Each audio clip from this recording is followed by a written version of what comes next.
Mon frère a détruit ma véranda à 12 000 $ avec son camion parce que j'ai refusé de lui donner mon vu. Mon père l'a soutenu. Sans réagir, j'ai attendu. Le lendemain, à 8h04, mon frère hurlait dans l'allée. La plante de jade était sur le rebord de la fenêtre du véranda depuis 7 ans. Ma mère l'avait placée là l'après-midi où j'ai emménagé, l'avait posée sur le rebord, avait tourné le pot une fois pour que la tige la plus épaisse fasse face au verre, et avait dit qu'elle durerait plus longtemps que tout le reste dans la maison si je la laissais tranquille. Elle avait raison à propos de la plante. Le véranda était composé de 12 000 $ de panneaux de verre trempé, de cadres en aluminium et de carreaux de céramique que j'avais posés moi-même en 2 week-ends en octobre. Le camion de Théo a traversé le mur à 22h14 le 3 mars. Le verre n'a pas éclaté comme je m'y attendais. Il s'est plié. J'avais acheté la maison 7 ans plus tôt, 3 mois après les funérailles de ma mère. Son assurance vie nous avait versé 68 000 $ à mon père, Marcel, et à moi, soit 34 000 $ chacun. Marcel avait pris sa moitié et l'avait placé sur un compte d'épargne qu'il avait mentionné 2 fois les années suivantes, toujours dans le contexte de la façon dont il le gérait avec soin. J'avais pris ma moitié et fait l'apport pour une maison de 3 chambres sur la rue Delmar, à 3 km de l'endroit où j'avais grandi. Le prêt hypothécaire était de 1 140 $ par mois. Je travaillais comme répartitrice de livraison chez Hendrix Trucking, gagnant 48 000 $ par an, enregistrant les itinéraires, les créneaux d'incidents et les enregistrements des chauffeurs, veillant à ce que tout fonctionne selon les horaires. J'ai ramené cette même discipline à la maison. Je budgétisais. J'étais présente. Je remboursais les dettes. Au bout de 3 ans, le telluride était payé. Un Kia gris foncé de 2019 d'une valeur d'environ 28 000 $ sur le marché actuel. Je ne prenais pas de vacances. Je plantais des choses dans le jardin et posais des carreaux le week-end, et j'ai construit le véranda à partir d'un kit que j'avais commandé en septembre et assemblé pièce par pièce en 2 samedis en octobre. Ma mère est décédée 7 ans avant cette nuit-là, ce qui signifie qu'elle n'a jamais vu le véranda. Elle a vu la maison une fois le jour où j'ai emménagé avant que la morphine ne rende les déplacements difficiles. Elle a apporté la plante de son propre rebord de fenêtre, une plante de jade dans un pot en céramique, l'a posée sur le rebord du véranda, l'a ajustée une fois, et a dit ce qu'elle a dit à propos de sa durée. 3 semaines plus tard, elle était partie. Mon frère Théo avait 18 ans. Mon père Marcel ne s'était pas effondré comme certaines personnes. Il répondait toujours à son téléphone, acceptait toujours des petits boulots de bricoleur, était toujours présent à Noël. Mais quelque chose en lui s'était éteint, et cela n'est jamais revenu complètement. Alors j'ai fait ce que j'ai fait. Personne n'a demandé. Il n'y a eu aucune conversation à ce sujet. Ma mère m'avait dit de m'occuper de Théo la semaine avant de mourir. Elle l'avait dit clairement et je l'avais pris comme une instruction, même si j'aurais probablement dû le comprendre comme un souhait prononcé par quelqu'un sous morphine qui manquait de temps pour dire des choses. 2 ans avant le 3 mars, j'ai commencé à payer la facture de téléphone de Marcel, 85 $ par mois. Il avait mentionné 2 fois en passant que les dépenses récurrentes étaient plus difficiles à gérer avec un revenu d'emploi variable, non pas comme une demande, juste comme un fait concernant sa situation. Et 1 mois après la 2e fois, j'ai ajouté son opérateur téléphonique à mes paiements automatiques sans rien dire. Quelques mois plus tard, j'ai trouvé un avis d'annulation de la compagnie d'assurance de Théo sur son comptoir de cuisine lorsque je suis venu déposer quelque chose. Je n'ai rien dit ce jour-là non plus. J'y ai pensé pendant 3 semaines, puis j'ai appelé l'opérateur et j'ai changé le mode de paiement pour mon compte. 140 $ par mois. Donc, 225 $ au total chaque mois pendant 24 mois. 5 400 $ sortant de mon compte et entrant dans leur vie sans cérémonie ni reconnaissance. Je ne l'ai jamais mentionné. Théo ne m'a jamais remercié. Marcel n'a jamais rien dit à ce sujet. Nous 3 continuions à avoir des dîners d'anniversaire et des réunions de famille occasionnelles, et ces paiements se déroulaient en arrière-plan, comme tout soutien silencieux se déroule dans les familles, invisiblement. Jusqu'à ce que les personnes qui le reçoivent aient besoin de prétendre qu'il n'a jamais existé. Théo travaillait à temps partiel dans un atelier de pneus sur la route 9, 19 000 $ par an, à peu près, selon les heures. Son camion était un FE150 de 2020 avec 22 000 $ encore dus sur le prêt et un paiement mensuel de 380 $ que Marcel avait co-signé parce que le revenu de Théo seul ne l'avait pas qualifié. Le camion lui donnait l'air d'être plus aisé qu'il ne l'était, ce qui, je pense, faisait partie de l'objectif. Théo se souciait de l'apparence des choses. Il avait toujours été comme ça, pas paresseux, pas stupide, mais orienté vers l'apparence d'une vie plutôt que la construction d'une. Au fil des ans, j'avais vu Théo prendre une série de décisions qui le maintenaient au même seuil, restant à temps partiel à l'atelier de pneus parce que le temps plein signifiait la responsabilité. Laissant Marcel co-signer pour le camion parce que c'était un camion qu'il ne pouvait pas se permettre autrement, vivant sans loyer sur Bearwood Court parce que l'arrangement était plus facile. Il n'était pas imprudent comme le sont les gens qui se détruisent activement. Il était imprudent comme le sont les gens quand quelqu'un à proximité a toujours absorbé l'écart. J'avais absorbé une partie de cet écart pendant 2 ans sans le dire. Marcel avait absorbé le reste et construit une histoire expliquant pourquoi c'était la faute de quelqu'un d'autre. Pour ses 25 ans, Marcel a préparé le dîner dans sa location sur Bearwood Court. 6 d'entre nous à la table pliante qu'il utilisait pour tout. Marcel en bout de table, Théo à côté de lui, Clara en face de moi, et 2 amis de Théo de l'atelier de pneus à l'autre bout, des pâtes en boîte, du pain à l'ail dans une pochette en aluminium, un gâteau de supermarché avec du glaçage bleu. J'avais enveloppé une carte cadeau Visa de $200 dans du papier de soie et apporté une veste que Théo avait pointée une fois dans un catalogue, une veste de travail en toile, vert olive foncé, le genre qu'il porterait réellement. Il a ouvert le sac cadeau en premier, a regardé la veste, l'a drapée sur le dossier de sa chaise. Il a ouvert la carte, a lu le montant, l'a posée sur la table face cachée. Puis il m'a regardé de l'autre côté de la table pliante. « Je veux le telluride », a-t-il dit. Pas une question, pas d'introduction. Il l'a dit avec les bras à plat sur la table et le menton à niveau. La façon dont on énonce une chose qu'on a déjà décidée. « Qu'est-ce que tu veux dire ?» J'ai dit. Le VUS.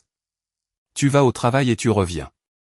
Tu vis seul dans une maison de 3 chambres et tu arroses tes plantes. J'ai Clara. J'ai une vie.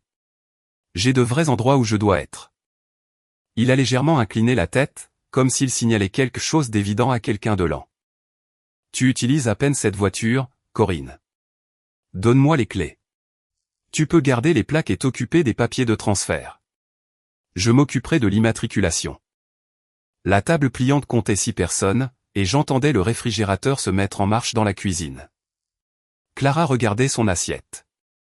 Les 2 amis de Théo avaient tous 2 détourné leur attention vers leur nourriture avec une immobilité spécifique des gens à qui on avait dit que cela allait arriver, et qui avaient décidé de ne pas se faire prendre à avoir une opinion dans un sens ou dans l'autre. Non, j'ai dit, c'était le seul mot que j'avais en tête, et c'était le seul mot vrai. La mâchoire de Théo s'est contractée. Corinne, je suis sérieux. Je sais, j'ai dit. La réponse est toujours non.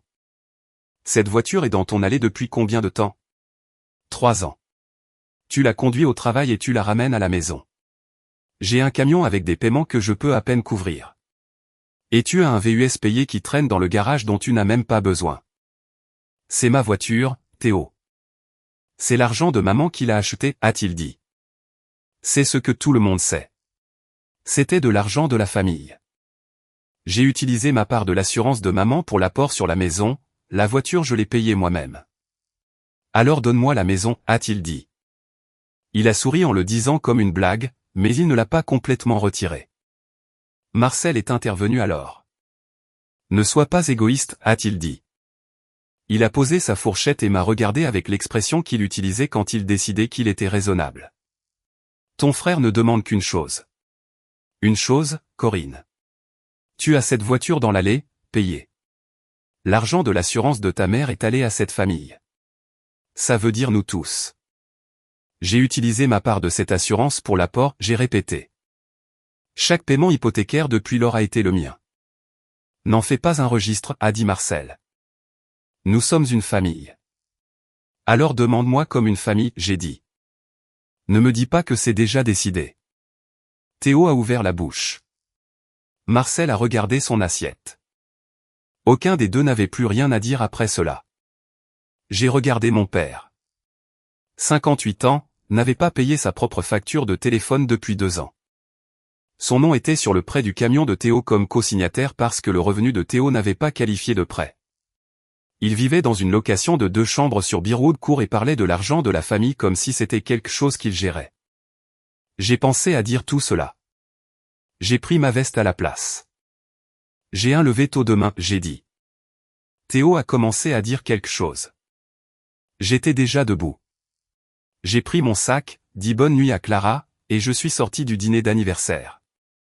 Je suis rentré chez moi sur la rue Delmar avec la radio éteinte, pensant au visage de Théo. Pas blessé quand j'ai dit non. Surpris de l'expression d'une personne qui s'attendait à un résultat différent, à qui on avait dit qu'un résultat différent allait arriver. Je me suis assise à la table de la cuisine pendant un moment dans le noir. La plante était sur le rebord de la fenêtre du véranda où elle était toujours. J'ai fait du thé. Je suis allé me coucher. À 22h14, je l'ai entendu. Une profonde fissure compressée venant de l'arrière de la maison. Puis l'aluminium hurlant à un point où il n'était jamais conçu pour fléchir. Puis le verre se pliant vers l'intérieur, ne se brisant pas. Se pliant. J'étais sorti du lit avant que le moteur du camion ne s'arrête. Au moment où j'ai atteint l'embrasure de la cuisine et regardé vers le véranda, le camion de Théo avait traversé le mur et s'était immobilisé avec son avant à l'intérieur de la pièce. Un panneau de verre était tombé entier et s'était fissuré en une seule longue fracture contre le carrelage en céramique. Deux autres s'étaient brisés à travers le cadre en aluminium en morceaux assez petits pour se disperser jusqu'au mur du fond. Le carrelage que j'avais posé moi-même était fendu là où le pneu avant s'était posé. L'odeur m'a frappé avant toute autre chose. L'air froid de la nuit à travers le mur est ouvert, l'échappement, la céramique cassée. Le moteur du camion tournait toujours, les phares projetant une lumière blanche sur l'intérieur et jetant les cadres en aluminium dans des ombres dures. La terre de la plante s'était répandue sur le carrelage en un pâle arc. 3 des paniers suspendus le long de la rampe nord étaient intacts. Un était tombé et s'était fendu. Le véranda en lumière normale était la pièce la plus finie de la maison. Où le travail du week-end montrait le plus clairement, où le motif de carreaux que j'avais mesuré et coupé 3 fois était disposé exactement comme je l'avais prévu. Maintenant, il y avait un camion au milieu. Théo est sorti du côté conducteur et s'est tenu dans le verre brisé. Il a regardé les débris autour de ses bottes, le carrelage fendu, le cadre tordu. Puis il m'a regardé debout dans l'embrasure de la cuisine. Il a souri. Je suppose que mon pied a glissé. J'ai regardé derrière lui. La voiture de Marcel était au trottoir au-delà du portail latéral, phares allumés, moteur en marche, sa silhouette visible à travers la vitre du conducteur. Il n'était pas sorti. Il est sorti alors, est passé par le portail latéral, s'est frayé un chemin autour du camion, et s'est arrêté à quelques mètres de l'embrasure de la cuisine. Il a regardé le véranda, le verre, le cadre tordu, le carrelage fissuré, la plante de jade sur le sol où elle avait été renversée du rebord de la fenêtre, le pot fêlé à la base, la terre répandue en cercle sur le carrelage, mais les tiges toujours droites et vertes. Puis il m'a regardé. Une radine comme toi ne mérite pas de belles choses. Il l'a dit d'une voix régulière, comme un homme lisant quelque chose qu'il avait écrit plus tôt. L'assurance de ta mère a acheté cette maison. C'était de l'argent de la famille, pas ton compte d'épargne personnel. Théo avait besoin d'une voiture. Tu en as 2. Il t'a demandé une fois une seule chose et tu as dit non comme si cela te coûtait la vie. Tu es assise dans une maison que tu n'as pas gagnée. Tu conduis une voiture que tu utilises à peine. Tu fais pousser des plantes dans une pièce vitrée pendant que ton frère roule dans un camion qu'il peut à peine se permettre. Tu n'as pas à faire semblant d'être blessé. Tu as tout. Il n'a rien. Et tu te demandes pourquoi son pied a glissé. Il s'est retourné et est retourné par le portail latéral. Théo a suivi. Marcel est parti de la rue latérale sans éteindre ses phares. Je suis resté dans l'embrasure de la cuisine et j'ai écouté jusqu'à ce que le son du moteur disparaisse. Puis je suis entré dans le véranda. La plante était sur le sol au pied du cadre fissuré du rebord de la fenêtre. Le pot en céramique avait une fissure nette allant du bord à la base d'un côté, mais ils se tenaient ensemble. La terre s'était répandue en cercle, mais les racines étaient compactes et intactes. Elles sont peu profondes et serrées. Attrapez-les assez tôt et elles survivent à la plupart des choses. J'ai ramassé la plante, l'ai portée sur le comptoir de la cuisine et j'ai pressé la terre lâche autour de la base avec 2 doigts. Je l'ai regardé un instant sous la lumière de la cuisine. Ce fut ma réaction. Pas de cris, pas de larmes, ramasser la plante et la mettre quelque part où elle ne subirait pas plus de dégâts. Voici quelque chose à propos de travailler dans la répartition pendant 8 ans. Vous apprenez à vous déplacer en ligne droite quand tout autour de vous est de travers. Un chauffeur signale une collision à 6 heures du matin sur un pont. Une livraison est assise sur un quai dans 3 comtés. Un client appelle d'un entrepôt attendant un camion qui est maintenant enroulé autour d'une glissière de sécurité. Vous ne vous arrêtez pas pour sentir la forme du problème. Vous identifiez ce que vous pouvez contrôler et vous vous y déplacez en premier. Le reste s'organise en séquence si vous commencez par la bonne étape. La plante était une étape que je pouvais prendre, alors je l'ai prise. Puis je suis resté dans la cuisine avec la plante sur le comptoir et j'ai regardé ce qu'il restait à faire, et j'ai commencé à le faire dans l'ordre. J'ai pris mon téléphone sur la table de chevet et j'ai commencé à photographier le véranda à 22h30. 71 photos. Le mur est de 3 distances, les 2 murs latéraux, la position du camion par rapport au cadre, le carrelage fissuré, les panneaux brisés, l'aluminium tordu au point d'impact, la plaque d'immatriculation et l'horodatage affiché sur mon téléphone lorsque chaque photo a été prise. Puis j'ai ouvert l'application Ring. La caméra de la cour latérale avait tout capturé. 22h13, le camion de Théo au ralenti à l'extrémité de l'allée. Théo visible à travers la cabine, tournant la tête à gauche, puis à droite, vérifiant délibérément les 2 directions avant de reculer. 22h14, le camion accélérant en marche arrière dans le mur. 22h15, Théo sortant et se tenant là, les mains lâches sur les côtés et une expression qui n'était pas du regret. Et tout au long de chaque image, la voiture de Marcel au trottoir, phares allumés, porte ne s'ouvrant jamais, sa silhouette sur le siège du conducteur. Il a vérifié les 2 directions avant de reculer. C'est ce que la vidéo a montré. C'est à quoi ressemble la vérification quand on est sur le point de faire quelque chose exprès. J'ai appelé la ligne non-urgence de la police à 22h38. L'officier est arrivé à 23h15, a photographié la scène elle-même, a pris ma déclaration, a enregistré les images de l'écran de mon téléphone et a déposé le rapport avant de partir. Elle a dit, la destruction délibérée de biens de plus de 10 000 $ atteint le seuil de la félonie dans notre État. 12 000 $ de verres et de cadres de véranda l'ont dépassé. Elle m'a donné le numéro de dossier sur une carte. J'ai appelé un service de remorquage 24 heures sur 24 à 23h30. Le camion de Théo était sur ma propriété, immobilisé dans mon véranda et abandonné par son propriétaire. L'autorité du propriétaire de retirer les véhicules non autorisés est standard et non compliquée. Le chauffeur de la dépanneuse est arrivé à minuit, a accroché l'avant et a tiré le camion hors du cadre mural en marche arrière, ce qui a fait tomber le dernier panneau debout d'une seule traite. Il a chargé le camion sur le plateau. J'ai regardé de la cuisine avec la plante sur le comptoir. Perrine est passée par le portail latéral à minuit 45. Elle vit à côté, une postière, 34 ans, qui ne parle pas beaucoup, mais qui se montre quand les choses vont mal et n'exige pas d'explication. Elle avait vu les lumières de la police par sa fenêtre et avait attendu que la dépanneuse soit partie. Elle a apporté une couverture drapée sur son bras et 2 tasses de camomille. Elle s'est assise sur le porche, sous la porte de la cuisine, et m'en a tendu une. Elle a regardé le mur et barricadé. L'officier m'avait aidé à appuyer une feuille de contreplaqué sur l'ouverture avant de partir. Juste assez pour empêcher l'air nocturne de circuler librement dans la maison. Perrine l'a regardé quelques secondes sans rien dire.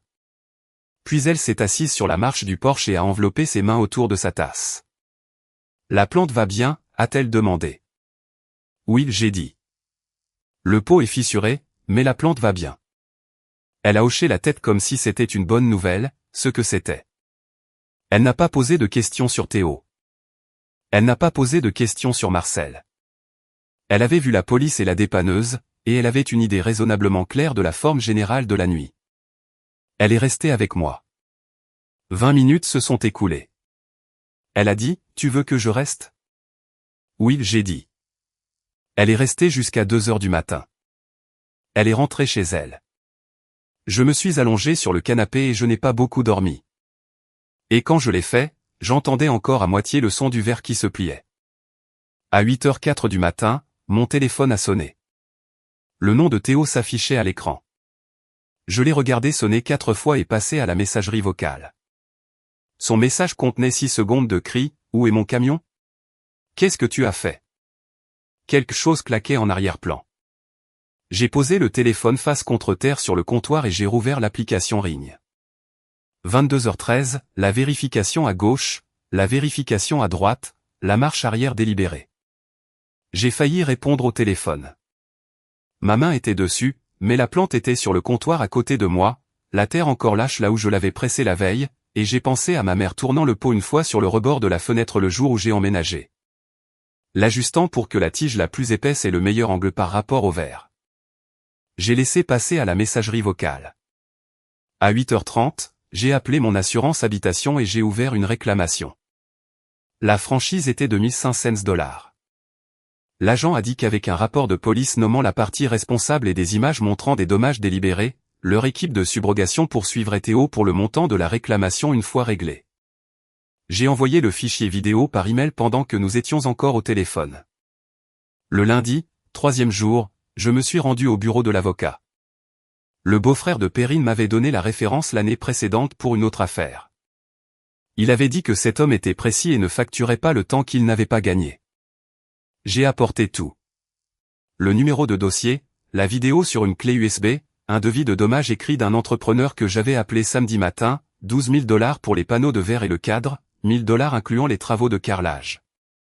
Et 3 mois de relevé bancaire avec les lignes de virement mensuelles surlignées, $85 à l'opérateur téléphonique de Marcel, $140 à l'assureur de Théo, 24 lignes. L'avocat a tout examiné en 40 minutes. Il a posé 3 questions. Le camion était-il enregistré au nom de Théo? Oui. Marcel était-il présent sur les lieux? La caméra le montre au trottoir tout le temps. Les paiements bancaires étaient-ils volontaires ou en vertu d'un accord documenté? Volontaire. Pas d'accord. Pas de demande. Il a rédigé la lettre de mise en demeure. $14 150. $12 000 pour le véranda. $1500 pour les réparations d'urgence, $350 pour le remorquage, $300 pour le bois et le bardage. Théo et Marcel nommés comme défendeurs, Marcel pour sa présence documentée et sa complicité. Les lettres ont été envoyées par courrier recommandé le jour 7. Confirmation de livraison aux 2 adresses le matin du jour 8. Le camion de Théo était toujours à la fourrière, accumulant $75 par jour de frais de stockage en plus des $350 de remorquage. Au jour 7, il devait $800 juste pour la libération. Il a appelé Marcel. Marcel lui a dit qu'il trouverait quelque chose et m'a appelé ce soir-là pour laisser un message vocal. Ça va trop loin. Corinne, nous devons nous asseoir avant que cela n'aille plus loin. J'ai failli le rappeler. J'étais sur le parking de Hendrix à la fin de mon quart de travail avec son nom sur mon écran. Puis j'ai pensé à ce que l'avocat avait dit, ne discutez pas de la réclamation civile en dehors des voies formelles. Et j'ai mis le téléphone dans mon sac et je suis rentré chez moi. J'ai arrosé la plante ce soir-là, lui ai un peu parlé. Ma mère disait que parler aux plantes les aidait, ce que je pensais être absurde jusqu'à ce que je me retrouve à le faire à 32 ans. Puis le 5e jour est arrivé. J'étais à mon bureau de répartition chez RIS le mercredi après-midi quand mon téléphone a vibré avec un SMS de Clara. Nous n'avions jamais texté directement.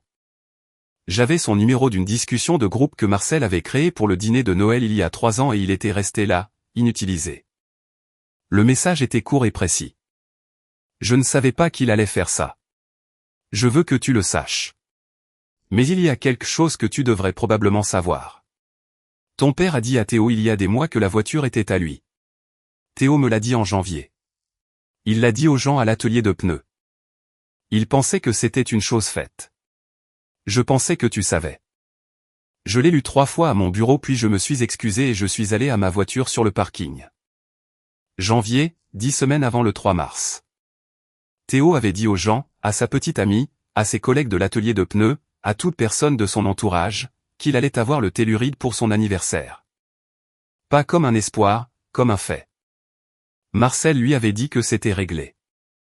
Il avait promis un bien sur lequel il n'avait aucun droit à une personne qu'il avait passé 7 ans à enseigner à en vouloir à la personne qui le possédait. Quand j'ai dit non au dîner d'anniversaire, je n'avais pas seulement refusé une demande.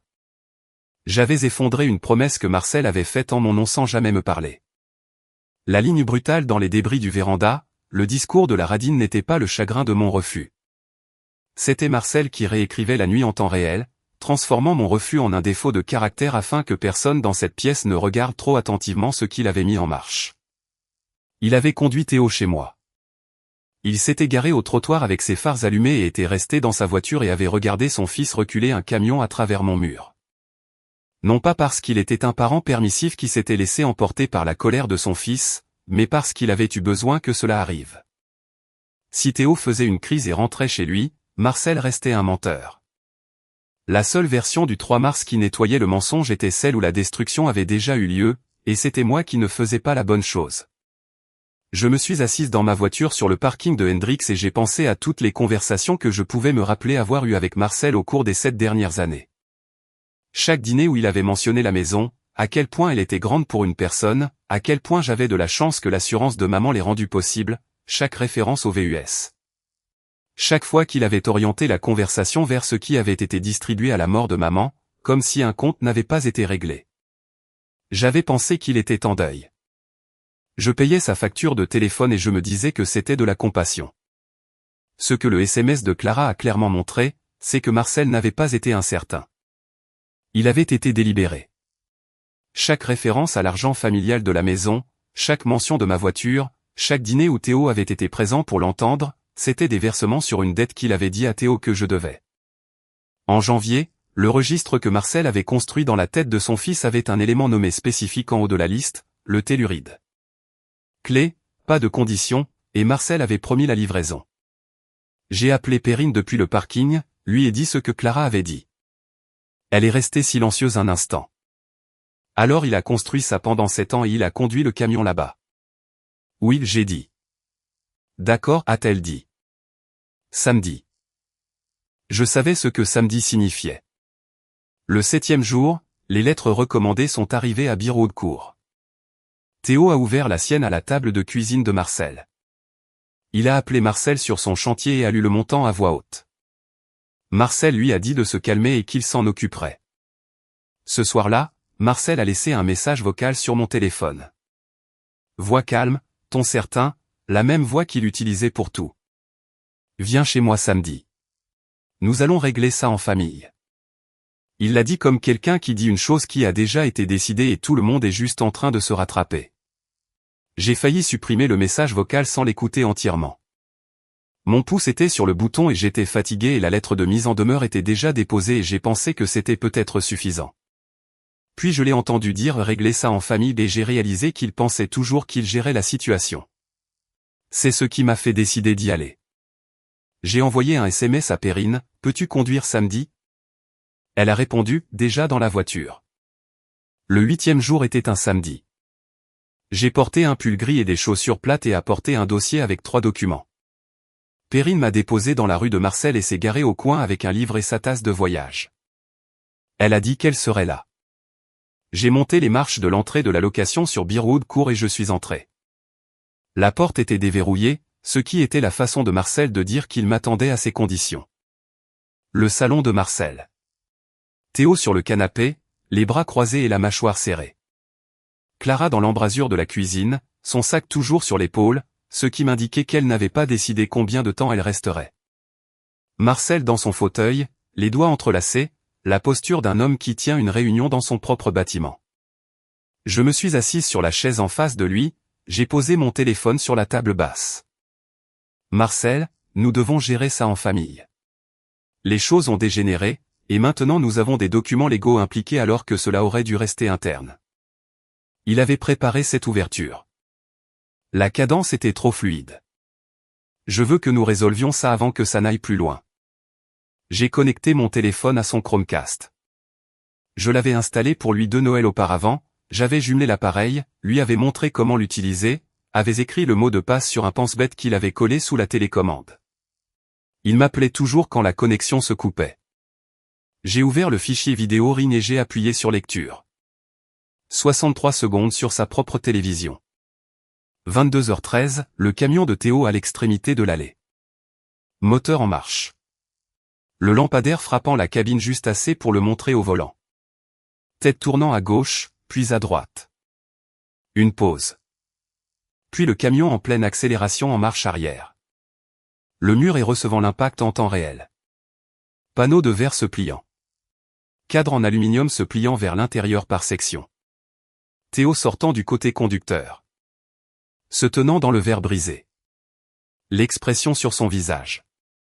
Et à travers chaque image, de la première seconde à la dernière, la voiture de Marcel au trottoir, phares allumés, sa silhouette sur le siège du conducteur, porte fermée tout le temps. Marcel s'est regardé sur sa propre télévision. Sa mâchoire a commencé à bouger dans un lent grincement latéral, involontaire, le genre de mouvement qu'un visage fait lorsque le corps gagne du temps que le cerveau ne peut pas utiliser.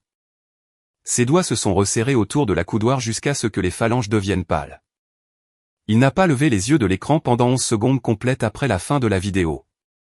Quand il a levé les yeux, il a regardé le tapis entre ses pieds. Les mains de Théo étaient devenues plates et larges sur ses cuisses. Sa bouche s'est ouverte une fois, n'a produit aucun son, s'est refermée, s'est rouverte. Il a regardé Marcel. Marcel regardait toujours le tapis puis la chaise de Théo a reculé de 4 pouces et sa main droite est allée à l'arrière de son cou et y est restée. Il a dégluti 2 fois. Ses yeux bougeaient comme les yeux bougent quand une personne assemble une phrase qu'elle ne peut pas terminer.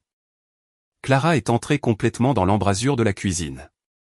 Son sac était toujours sur son épaule. J'ai posé le relevé bancaire sur la table basse. 24 lignes, $225 par mois, tous les mois pendant 2 ans. $85 à l'opérateur téléphonique de Marcel, $140 à l'assureur de Théo. Date, montant, nom de compte, $5400 au total en noir sur blanc. Puis la lettre de mise en demeure, $14 150. Les 2 noms en haut de la page. Théo a craqué avant que la posture de Marcel ne le fasse. Papa m'a dit que tu me donnais la voiture. Sa voix est sortie incertaine. Dépouillé du canapé, les bras croisés, de la certitude avec laquelle il était entré. Il l'a dit en janvier. Il a dit que c'était déjà décidé. Il a dit, l'argent de maman a payé la maison et c'était de l'argent de la famille et tu allais faire la bonne chose parce que c'est qui tu es. Et il m'a dit de demander au dîner. Il a dit que tu dirais oui. Il a regardé Marcel. Tu m'as dit qu'elle dirait oui. La mâchoire de Marcel a travaillé une fois. Il a regardé le tapis. Il n'a pas nié. Il n'a pas regardé Théo. Il n'a pas proposé une version des événements qui l'exonérerait. Il a juste regardé le tapis entre ses pieds et a laissé le silence remplir la forme de ce qu'il avait fait. Ce silence venant de lui était sa propre confirmation. Théo était entré dans cette pièce s'attendant à ce que Marcel ait une réponse prête. Il avait vécu avec la version des événements que Marcel lui avait donnée pendant des années. Le tapis a tout dit à la fois. J'ai laissé cela s'installer pendant 5 bonnes secondes. La pièce était assez silencieuse pour entendre le réfrigérateur dans la cuisine se mettre en marche et Clara déplaçant son poids dans l'embrasure de la porte et le lent souffle de Marcel par le nez. Tu as dit à Théo que je lui donnais ma voiture, j'ai dit à Marcel. Tu ne m'as jamais demandé. Tu as pris un engagement avec un bien qui m'appartient. À une personne que tu avais passé 7 ans à enseigner à me haïr. Et quand cet engagement s'est effondré lors d'un dîner d'anniversaire, tu l'as conduit ici dans le noir et tu t'es assis au trottoir avec tes phares allumés pendant qu'il traversait mon mur et avec un camion. Tu as tout regardé depuis le siège du conducteur. Ta porte ne s'est ouverte que lorsque le verre était déjà par terre. Puis tu es venu et tu as prononcé un discours sur ce que je méritais. La bouche de Marcel a bougé. Corinne, je ne lui ai jamais dit d'aller là-bas. Sa voix s'est éteinte. Tu lui as dit que la voiture était à lui, j'ai dit. En janvier, il l'a dit à Clara en janvier. Il l'a dit à des gens à son travail en janvier. Ce n'est pas un malentendu. Marcel a fermé la bouche. L'a rouverte. Les choses ont dégénéré. Tu l'as conduit chez moi, j'ai dit. Tu t'es assis dans ta voiture au trottoir. Ce ne sont pas des choses qui dégénèrent. C'est une décision. J'ai fait glisser le relevé bancaire vers lui. $85 par mois ta facture de téléphone pendant 2 ans. $140 par mois l'assurance voiture de Théo pendant 2 ans. $5400 de mon compte. Pendant que tu étais de l'autre côté de la ville à lui dire que j'avais tout pris à la mort de notre mère et qu'il n'avait rien eu. Je finançais l'histoire que tu construisais contre moi. J'ai regardé Théo. Tu as 25 ans. Tu gagnes $19 000 par an. Tu m'as demandé une voiture à $28 000 parce qu'un homme qui ne pouvait pas payer sa propre facture de téléphone t'a dit qu'elle était déjà à toi. C'est toute l'image. La voix de Théo s'est brisée. Je ne savais pas que ça irait si loin. Il s'est arrêté, a regardé ses mains. Je ne pensais pas que ça irait si loin. Tu as reculé un camion à travers mon mur, j'ai dit. Qu'est-ce que tu pensais qu'il arriverait? Il n'a pas répondu. Je me suis tourné vers Marcel. Il y a un rapport de police. Il y a une réclamation d'assurance active. Il y a une demande civile que votre avocat a déjà. Votre nom est sur le prêt du camion de Théo en tant que co-signataire. Lorsque l'accusation de méfaits criminels figurera sur son casier judiciaire et que son assureur réévaluera sa prime, le paiement du prêt augmentera avec elle. Quand il ne pourra pas supporter la différence avec 19 000 $ par an, cela deviendra votre responsabilité. Vous n'avez pas seulement regardé le 3 mars. Vous êtes un défendeur de ce que vous avez regardé. La mâchoire de Marcel s'est serrée. Nous pouvons régler ça entre nous. Vous n'avez pas besoin d'un avocat pour ça. Je n'avais pas besoin d'un avocat jusqu'à ce que votre fils traverse mon véranda avec un camion, j'ai dit. Nous y voilà. J'ai ramassé la lettre de mise en demeure. Votre facture de téléphone est annulée lundi. L'assurance de Théo est annulée lundi. Les courses d'épicerie, les dîners d'anniversaire. C'est fini. Je ne suis pas le fonds familial. Je suis la personne dont vous avez détruit le véranda. C'est le dernier dollar, la dernière faveur, la dernière fois que ce téléphone sera répondu par moi quand c'est vous à l'autre bout. Nous en avons fini. Le calme de Théo s'est effondré complètement. Je paierai pour tout. Tout. Laissez tomber le rapport et laissez-moi sortir le camion. Nous pouvons recommencer à zéro. Je suis désolé. Je jure. S'il vous plaît, laissez tomber. J'ai fait glisser la lettre de mise en demeure sur la table basse vers lui. Une page déjà déposée. En tête d'avocat, les deux noms, le chiffre en haut à droite. Je n'ai rien dit. Clara a soulevé son sac de son épaule et l'a tenu à son côté. Elle a marché de l'embrasure de la cuisine à la porte d'entrée sans regarder Théo. Elle l'a ouverte, est passée, et l'a refermée derrière elle. Le loquet s'est enclenché. La maison était toujours sur la télévision de Marcel. Le Chromecast était toujours connecté, la vidéo figée sur sa dernière image, sa voiture au trottoir, ses phares allumés, l'horodatage indiquant 22h14 dans le coin inférieur. J'ai envoyé un SMS à Perrine, fait, je suis sorti, j'ai descendu les marches du Porsche, j'ai traversé la pelouse jusqu'au coin où elle était garée. Elle m'a tendu sa tasse de voyage sans demander. Je l'ai tenue pendant le trajet de retour et j'ai regardé par la fenêtre la rue défiler, la radine possède la maison, la voiture et le rapport de police. Tu possèdes un camion à la Fourrière et un père qui a menti. Théo est allé à la Fourrière le jour 14. Le total de la libération était de 800 $, 350 $ de remorquage, 6 jours de stockage à 75 $ par jour. Il a posé sa carte sur le comptoir. La femme l'a passée et l'a remise. Ça refuse. Il a appelé Marcel depuis le banc devant le bureau de la Fourrière où l'on pouvait voir à travers la clôture en grillage. Son camion était à 3 rangées. Le pare-choc avant était fortement plié contre la calandre. Le boîtier du phare droit était brisé là où il avait accroché le cadre du véranda lors du remorquage. Le pare-choc tordu était visible depuis le banc. Théo s'est assis et l'a regardé pendant que le téléphone de Marcel sonnait 2 fois et que Marcel répondait d'une voix plate en disant « Je n'ai pas l'argent ». Il a raccroché. Théo est retourné à la fenêtre et a demandé s'ils acceptaient les paiements. Ils n'ont pas. Il est retourné au banc. Il est resté là un moment à regarder le camion à travers la clôture, sans rien faire. 3 semaines après le 3 mars, Marcel est allé dans la rue Delmar pour ramener une boîte d'outils de Théo qui se trouvait dans la benne du camion. La Fourrière avait libéré les effets personnels séparément. Il s'est garé au trottoir exactement à l'endroit qu'il avait utilisé le 3 mars. Phares éteints cette fois. Il a porté la boîte en carton sur les marches du Porsche et l'a déposée près de la porte d'entrée. Il n'a pas sonné. De l'autre côté de la rue, Monsieur Dubois était sur son Porsche, son courrier à la main, immobile. Il a regardé la voiture de Marcel, puis il a regardé Marcel, puis il est retourné à son courrier sans bouger autrement. Une voisine qui promenait son chien sur Delmar chaque matin à 7 heures est arrivée au coin, a vu la voiture au trottoir, et a traversé sur le trottoir d'en face sans changer de rythme. Elle n'a pas regardé. Marcel est retourné à sa voiture, est monté et s'est assis sur le siège du conducteur pendant 1 minute entière, les mains sur les genoux, avant de démarrer le moteur. Personne n'a salué. La rue était silencieuse comme elle le devient lorsque les gens ont formé une opinion et décidé que le silence est suffisant pour la communiquer. Le camion de saisie est arrivé dans l'allée de Marcel à 7h30 du matin le jour 45. Théo avait retiré le camion de la fourrière à un moment donné, emprunté ou rassemblé les 800 $, l'avait déplacé dans l'allée de Marcel parce qu'il n'avait nulle part ailleurs où mettre un véhicule qu'il ne pouvait pas faire fonctionner correctement après les dégâts. Et au jour 45, il avait manqué 2 cycles de paiement. Le prêteur avait envoyé des avis que Marcel avait vus au nom de Théo et n'avait rien fait à ce sujet. 2 hommes en veste de travail sont arrivés à 7h30 et ont commencé à accrocher le châssis avec l'efficacité des gens qui font cela avant que la plupart des gens ne soient réveillés. Théo est venu à la fenêtre de la cuisine quand il a entendu le camion. Il a ouvert la porte d'entrée de Marcel. Le chauffeur de la saisie lui a dit de reculer. Théo est donc resté dans l'embrasure de la porte de la location de 2 chambres de son père et a regardé son camion chargé sur un plateau pour la 2e fois en 6 semaines.